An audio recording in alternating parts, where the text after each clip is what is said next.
Rights in the Indian constitution. तो जैसे कि हमने पिछले चैप्टर में पढ़ लिया कि हमें जो कॉन्स्टिट्यूशन है वो कैसे बना, कब बना, है ना।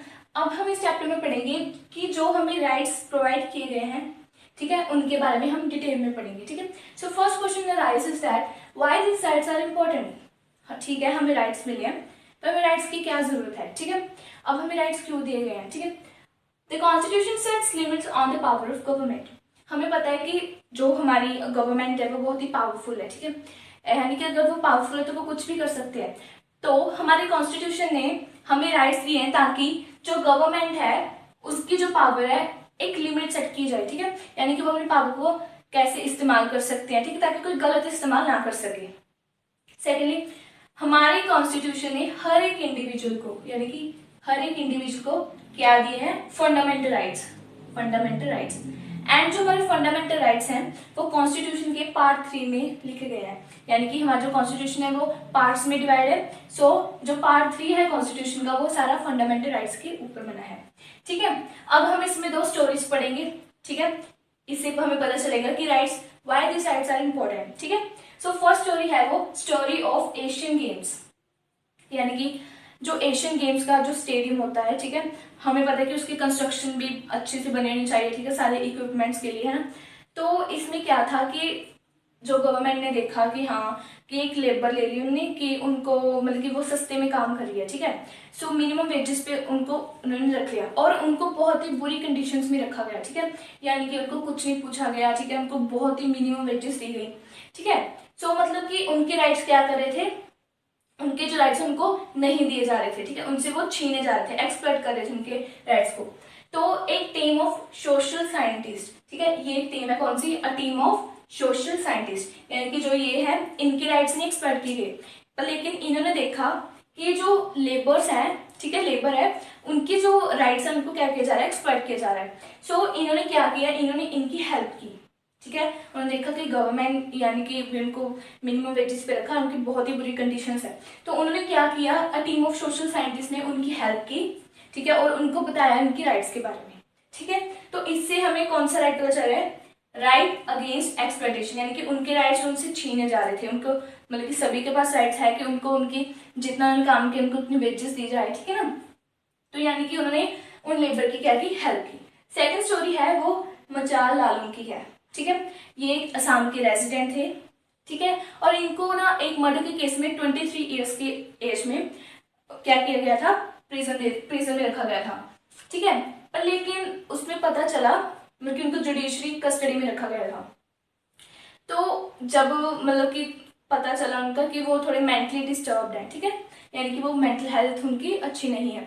सो उनका ना उनको हॉस्पिटल में रखा गया कि जब तक उनका इलाज नहीं होता, जब तक वो मतलब कि कोर्ट में पेश होने के लिए रेडी नहीं हो जाते तो उनको हॉस्पिटल में रखा जाएगा। पर लेकिन जो डॉक्टर्स थे उन्होंने कह दिया कि हाँ now he is ready for that, and उसके बाद डिसाइड होगा ना जब वो कोर्ट में पेश हो जाएंगे कि हाँ कि वो उसकी इनको सजा दी जानी चाहिए या नहीं दी जानी चाहिए, ठीक है। पर जब डॉक्टर्स ने कह दिया कि हाँ नाउ ही इज मतलब हेल्दी, ठीक है, अब ये मतलब कोर्ट में पेश होने लायक है, पर जो पुलिस थी, गवर्नमेंट थी, उन्होंने उसको ऐसे नजरअंदाज कर दिया और उनको वहीं पे हॉस्पिटल में रखा। पर लेकिन अगर वो हॉस्पिटल में थे यानी कि उसकी कस्टडी में थे, जुडिशरी कस्टडी के अंडर थे, पर लेकिन उनसे वो जो उनकी लिबर्टी, उनकी जो फ्रीडम है वो छीन ली गई थी, ठीक है, कौन सी, right to life and liberty, उनकी आजादी उनसे छीन ली गई, मतलब कि उनको एक कैद में रहना पड़ा। तो अ टीम ऑफ NHRC, यानी कि जो हमारी NHRC है, ठीक है, एक कमेटी है, उन्होंने उनको इस बारे में पता चल गया, ठीक है, तो उन्होंने क्या किया, उन्होंने उस मामले को पूरा देखा कि हाँ मेंटल हेल्थ था, उन्होंने वो उसकी जो मतलब प्रॉब्लम थी उसको पहले देखा, ठीक है, उन्होंने पता चला कि वो ठीक हो गया, ठीक है, पर गवर्नमेंट जानबूझ के उनको नहीं लेके जा रही कोर्ट में, तो उन्होंने NHRC ने क्या किया, उसको कोर्ट में पेश किया और उससे मतलब सारा फैसला आ गया कि हाँ इसकी मेंटल हेल्थ प्रॉब्लम थी, तो मतलब कि इसमें इनका कसूर नहीं है। सो ही वॉज फ्री, ठीक है, एंड उसको राइट टू लाइफ, उसकी जीने की और उसकी आजादी उसको मिल गई वापस, ठीक है। यानी कि हमें राइट्स क्यों इंपॉर्टेंट है, ताकि हमारे जो राइट्स हैं, हमारी जो आजादी है, ठीक है, यानी कि अगर राइट्स हमें कॉन्स्टिट्यूशन में नहीं गिवन होंगे तो कोई भी आके किसी को भी मार देगा, है ना। तो that's why these rights are important, ठीक है। Hope you guys understand. Now we will do bill of rights. ठीक है, our next topic is bill of right. So what are the bill of rights, मतलब bill of rights क्या है। ठीक है, यानी कि जितने भी हमें राइट्स गिवन है, जो भी हमारे फंडामेंटल राइट्स हैं, ठीक है, उन्हीं को क्या बोल देते हैं, बिल ऑफ राइट्स, यानी कि ये एक स्पेसिफिक नेम दे दिया गया है। ठीक है, सो बिल ऑफ राइट्स क्या है और क्यों दिए गए हैं। ठीक है, recognisation of rights is most important, यानी कि हमें पता है कि कॉन्स्टिट्यूशन ने हमें राइट्स दे दिए, ठीक है, ठीक है, एंड हमें सभी को पता चल गया कि हमारी ये राइट्स हैं, बट जब तक हमारे राइट्स की रिकॉग्नाइजेशन नहीं होगी गवर्नमेंट के द्वारा, ठीक है, यानी कि वही नहीं अगर मानेंगे, ठीक है, राइट्स को वही नहीं फॉलो करेंगे, तो राइट्स का क्या फायदा। ठीक है, यानी कि जो हमारी राइट्स की रिकॉग्नाइजेशन है वो बहुत ही इंपॉर्टेंट है। ठीक है, so democracy must ensure that individual have certain rights and that the government will always recognise. मतलब डेमोक्रेसी के अंदर, यानी कि डेमोक्रेसी ने ये इंश्योर कर दिया है कि हर एक इंडिविजुअल को क्या दिए गए हैं, राइट्स प्रोवाइड किए गए हैं। ठीक है, एंड जो गवर्नमेंट है उसको रिकॉग्नाइज करना पड़ेगा। ठीक है, and government have to recognise it.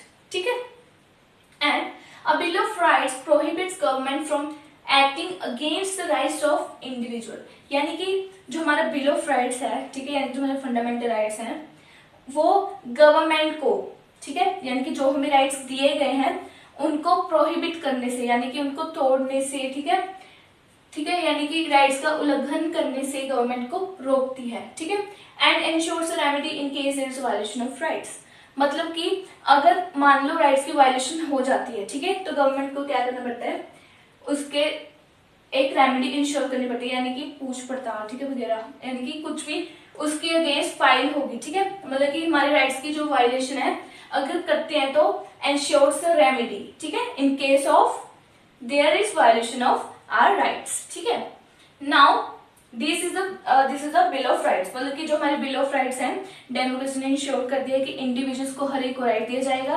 And जो गवर्नमेंट है उसको रिकॉग्नाइज करना पड़ेगा। तो बिल ऑफ राइट्स बेसिकली क्या है, the recognise and protected rights are called the bill of rights. ठीक है, next is fundamental rights in the Indian constitution. Indian constitution में फंडामेंटल राइट्स क्या है। ठीक है, तो जो यानी कि कैसे है, ठीक है, फंडामेंटल राइट्स है, मतलब कि इंडियन कॉन्स्टिट्यूशन में कैसे आए। ठीक है, तो डिमांडेड सिंस फ्रीडम स्ट्रगल, यानी कि जब हमारा देश आजाद नहीं था, हमारा देश इंडिपेंडेंट नहीं था, तो उसके पहले से ही जो हमारा देश है यानी कि इंडिया, वो किसके लिए डिमांड कर रहा था, फंडामेंटल राइट्स के लिए, कि उनको भी राइट्स है जो वो दिए जाने चाहिए। Next is Motilal Nehru committee, ये कमेटी है कौन सी, मोतीलाल नेहरू कमेटी।